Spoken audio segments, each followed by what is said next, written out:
Hello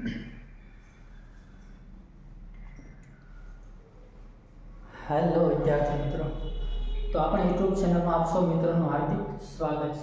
તો મિત્રો, આજે આપણે આવનારી ટાટ માટેના પ્રશ્નો જે ઘણી બધી વખત ઘણી બધી એક્ઝામમાં પૂછાતા હોય છે, તો મિત્રો એવા પ્રશ્નોની આપણે વાત કરી છે। તેમાં આપણે સૌપ્રથમ આજે વાત કરવી છે એક ચેપ્ટરના પ્રશ્નો જે આવનારી ટેટ 2 માટે ખૂબ જ અગત્યના પ્રશ્નો છે।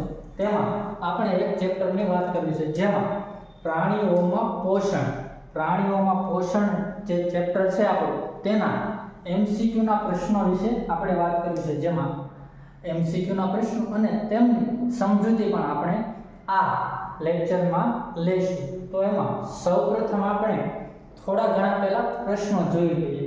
તેમાં સૌપ્રથમ આપણે પ્રશ્નો જોઈશું। અમુક પ્રાણીઓમાં અન્નનળી અને નાના આંતરડા વચ્ચે કોથળી જેવી રચના હોય તેને શું કહેવામાં આવે છે? અન્નનળી અને નાના આંતરડાની વચ્ચે કોથળી જેવી રચના હોય છે, તો મિત્રો એને શું કહેવામાં આવે છે? તો મિત્રો આપણે કહીશું અંધાંત્ર। શું કહીશું? તો કે અંધાંત્ર કહેવામાં આવે છે। ત્યારબાદ આગળ વધીએ। મનુષ્ય સહિત ઘણા પ્રાણીઓ સેલ્યુલોઝનું શું નથી કરી શકતા? મનુષ્ય સહિત ઘણા પ્રાણીઓ સેલ્યુલોઝનું શું નથી કરી શકતા? તો મિત્રો આપણે જાણીએ છીએ કે મનુષ્ય એ સેલ્યુલોઝનું પાચન કરી શકતા નથી। શું નથી કરી શકતા? તો કે પાચન કરી શકતા નથી। ત્યારબાદ આગળ વધીએ। તો મિત્રો આપણને પ્રશ્ન થાય કે સેલ્યુલોઝનું પાચન કોણ કરે? સેલ્યુલોઝનું પાચન કોણ કરે? તો મિત્રો સેલ્યુલોઝનું પાચન કરી શકે છે પ્રાણીઓ। કોણ મિત્રો? કે પ્રાણીઓ। ત્યારબાદ આગળ વધીએ। નાના આંતરડાની દિવાલમાં હજારો આંગળી જેવા રસાંકો એટલે કે પ્રવર્ધો જોવા મળે છે, તેને શું કહેવાય? તો તેને મિત્રો કહીશું આપણે રસાંકો। શું કહીશું? રસાંકો। ક્યાં જોવા મળે છે? નાના આંતરડાની દિવાલમાં જોવા મળે। ક્યાં જોવા મળે છે? કે નાના આંતરડાની દિવાલમાં જોવા મળે છે મિત્રો। ત્યારબાદ આગળ વધીએ। હવે મુખગુહા, અન્નનળી, જઠર, નાનું આંતરડું, મોટું આંતરડું ને મળદ્વાર આ બધા શેની રચના છે? તો મિત્રો આ બધું ક્યાં આવેલું હોય છે આપને જોવા મળે છે? પણ મિત્રો તમે તો કહેશો કે આ મિત્રો આ બધું તો મનુષ્યના શરીરમાં આવે છે, પણ મનુષ્યના શરીરમાં કયા ભાગ સાથે જોડાયેલું હોય છે તે મિત્રો આપણે જાણવાનું છે। તો મિત્રો એ આપણે ત્યાં જોવા મળે તો કે પાચન તંત્રમાં જોવા મળે। ક્યાં જોવા મળે? પાચન તંત્રમાં। ત્યારબાદ આગળ વધીએ। કાર્બોદિતનું પાચન થઈ શેમાં રૂપાંતરણ થાય છે? કાર્બોદિત શેમાં રૂપાંતરણ થાય છે? તો તે કાર્બોદિત શેનું હોય છે? તો કે ગ્લુકોઝ અને શર્કરાનું હોય છે। શું? ગ્લુકોઝ પ્લસ શર્કરા બની ગ્લુકોઝ અને શર્કરા જોડાય તે કાર્બોદિત બનતું હોય છે। શું મિત્રો? તો કે ગ્લુકોઝ અને શર્કરા જોડાય અને કાર્બોદિત બનતું હોય છે। ત્યારબાદ આગળ વધીએ। નાનું આંતરડું કેટલા મીટર લાંબુ હોય છે? નાનું આંતરડું કેટલા મીટર લાંબુ હોય છે મિત્રો આપણે પૂછવામાં આવ્યું છે, તો તેનો જવાબ આવે છે 7.5। પુખ્ત મનુષ્યમાં નાનું આંતરડું 7.5 મીટર લાંબુ હોય છે। ત્યારબાદ આગળ વધીએ।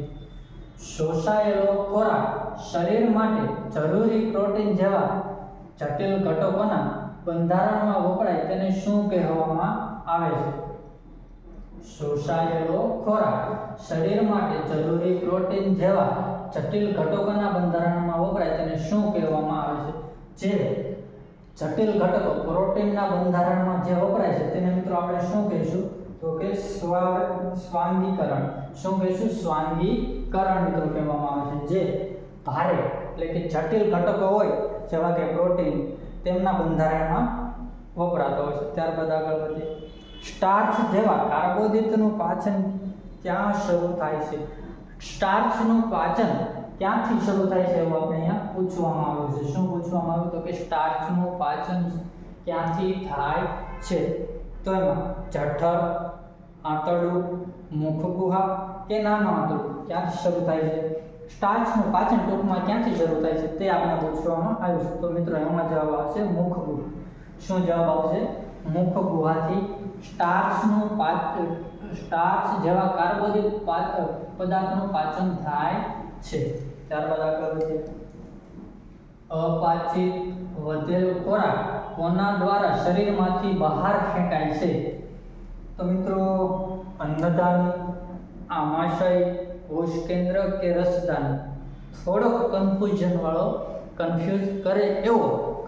વાળો પ્રશ્ન છે. તો મિત્રો એમાં આપણે જોઈએ છે અન્નદાની તો ના આવે, આમાશય પણ ના આવે, કોષ કેન્દ્ર તો આવે. તો મિત્રો એમાં જવાબ આવે છે રસદાની. શું મિત્રો? એમાં જવાબ આવે છે રસદાની. ત્યારબાદ આગળ વધીએ. જીભ પર શું આવેલું હોય છે તેનાથી આપણે સ્વાદની પરખ કરીએ છીએ? આપણે સૌ જાણીએ છીએ કે ઘણા બધા અલગ અલગ સ્વાદો આવેલા છે, જેમ કે તીખો, ગળ્યું, તેમજ મોળું, તુરું, આમ ઘણા બધા સ્વાદો આવેલા છે. આ બધા સ્વાદ પારખવાનું કાર્ય કોણ કરે છે? આ બધા સ્વાદ પારખવાનું કામ કોણ કરે છે મિત્રો? તો એમાં જવાબ આવે છે રસાંકોર. આપણી જીભ ઉપર લાખો કરોડોની સંખ્યા ઉપર રસાંકોરો આવેલા હોય છે. શું?